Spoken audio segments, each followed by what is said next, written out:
പുതിയ വീഡിയോയിലേക്ക് എല്ലാവർക്കും സ്വാഗതം. ഇന്ന് നമ്മൾ ചെയ്യുന്നത് ക്ലാസ് 7 ചാപ്റ്റർ 3 പേജ് നമ്പർ 61 ഒരു ക്വസ്റ്റ്യനാണ്. അപ്പോൾ ഇതിനു മുമ്പ് ഞാൻ ഡെസിമൽ പ്ലേസ് വാല്യൂ എന്നുള്ള പോർഷൻ അപ്ലോഡ് ചെയ്തിട്ടുണ്ട്.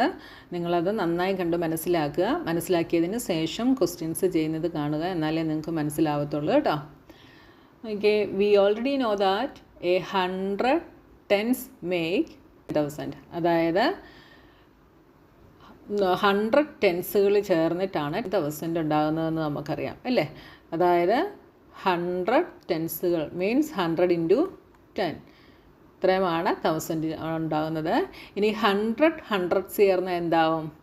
100 hundreds ചേർന്നാൽ 10,000 ആവും. Okay, we can ask similar question about fractional parts.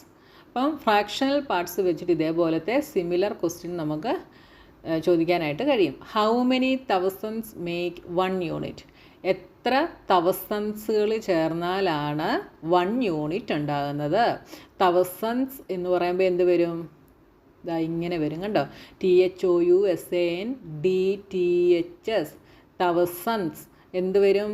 1/1000 വരും. ഇതേപോലത്തെ എത്ര 1000 ചേർന്നാലാണ് നമുക്ക് 1 യൂണിറ്റ് കിട്ടുക എന്നാണ് ക്വസ്റ്റ്യൻ. 1000 ചേർന്നാലാണ് 1 യൂണിറ്റ് ഉണ്ടാകുക. അപ്പോൾ നിങ്ങൾക്ക് ഡൗട്ട് ഉണ്ടെങ്കിൽ നമ്മൾ കഴിഞ്ഞ ദിവസം മുകളിലെടുത്തത് ഈ ഒരു ചാർട്ട് നോക്കി നമുക്ക് നോക്കാം. ഇതാണ് തൗസൻഡ്സ് എത്ര എണ്ണം ചേർന്നാലാണ് 1 ആകുക എന്നാണ് ചോദിച്ചിട്ടുള്ളത് അല്ലേ. നോക്കിയേ, ഇവിടെ 10 10 10 എത്ര ടെന്നുകൾ ചേർന്നു? 3 ടെന്നുകൾ ചേർന്നു അല്ലേ.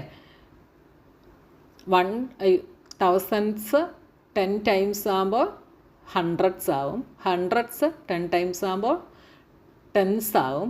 ടെൻസ് 10 ടൈംസ് ആകുമ്പോൾ 1 യൂണിറ്റ് ആവും. അപ്പോൾ എത്ര ടെന്നുകൾ ചേർന്നു? 3 എണ്ണം. അപ്പോൾ 10 × 10 100, 100 × 10 1000. അപ്പോൾ എത്ര തൗസൻഡ്സ് ചേരണം? 1000 തൗസൻഡ്സുകൾ ചേരണം ഒരു യൂണിറ്റ് ആകണമെങ്കിൽ. ഇനി അടുത്ത question, how many thousands make 1/10? അതായത് എത്ര തൗസൻഡ്സുകൾ ചേർന്നാൽ 1/10 കിട്ടും? ഇതാണ് ക്വസ്റ്റ്യൻ. അപ്പോൾ നമ്മുടെ ഇതിൽ നോക്കിയേ, 1/10 എന്ന് പറയുന്നത് ഇവിടെയാണ്. എത്ര എണ്ണം ചേരണം? ഇവിടെ വരുമ്പോൾ 10, വീണ്ടും 10. അപ്പോൾ 10 × 10 100 എണ്ണം ചേരണം. അതായത് 1000 × 100 ടൈംസ് തൗസൻഡ്സ് ചേരുമ്പോഴാണ് എന്താകുന്നത്?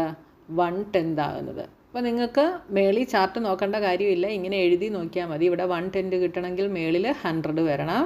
എന്നിട്ട് നമുക്ക് 100ൻ്റെ ഈ 2 സീറോസും ഈ 2 സീറോസും ക്യാൻസലായി പോകും. അതായത് ന്യൂമറേറ്ററിലും ഡിനോമിനേറ്ററിലും ഒരേ അളവിലുള്ള സീറോസ് എന്തായി പോകും? നമുക്കിങ്ങനെ കട്ട് ചെയ്ത് കളയാം. അപ്പോൾ ബാക്കി ചെയ്യാൻ ഈസി ആയിരിക്കും. ഇനി ബാക്കി ഇവിടെ എന്തുണ്ട്? 1/10 മാത്രമേ ഉള്ളൂ. ഇങ്ങനെ നമുക്ക് ചെയ്യാം കേട്ടോ. അപ്പോൾ നമുക്ക് രണ്ടാമത്തെ ആൻസർ കിട്ടി. എത്രയാണ്? 100. ഇനി അടുത്തത്, ഹൗ മെനി തൗസൻഡ്സ് മേക്ക് 100?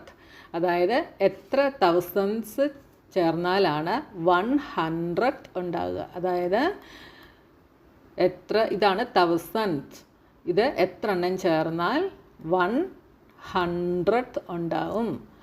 എത്ര എണ്ണമാണ്? ഇവിടെ താഴെ 2 സീറോ വേണമെങ്കിൽ മുകളിൽ 10 കൊണ്ട് ചെയ്യണം അല്ലേ. അതായത് 10 ടൈംസ് തൗസൻഡ്സ് ആണ് എന്ത്?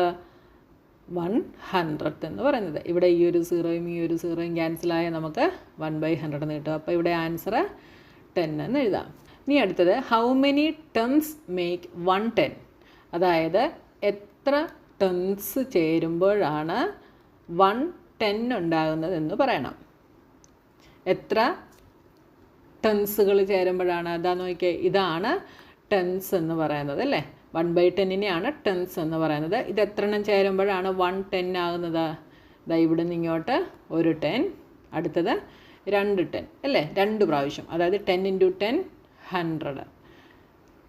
അപ്പോൾ അല്ലെങ്കിൽ തന്നെ നമുക്കറിയാം, ഇവിടെ 100 കൊണ്ട് ചെയ്ത് കഴിഞ്ഞാൽ ഈ ഒരു സീറോയും ഈ ഒരു സീറോയും ക്യാൻസലായി പോയിട്ട് ബാക്കി 10. അപ്പോൾ ഇവിടെ എന്തെഴുതാം? 100 ടെൻസുകളാണ് 1/10 ഉണ്ടാക്കുന്നത്. How many hundreds make 1/10? ഇനി എത്ര ഹൺഡ്രഡ്സുകൾ ചേർന്നാലാണ് 110 ആകുക എന്ന് നോക്കണം. എത്രയായിരിക്കും? 1000 അല്ലേ? 1000ൻ്റെ ഈ 2 സീറോയും ഈ 2 സീറോയും പോയാൽ ബാക്കി 10. അപ്പോൾ ഇവിടെ എന്തെഴുതാം? 1000. അപ്പോൾ നിങ്ങൾക്ക് ഇങ്ങനെ ചെയ്ത് നോക്കാം കേട്ടോ.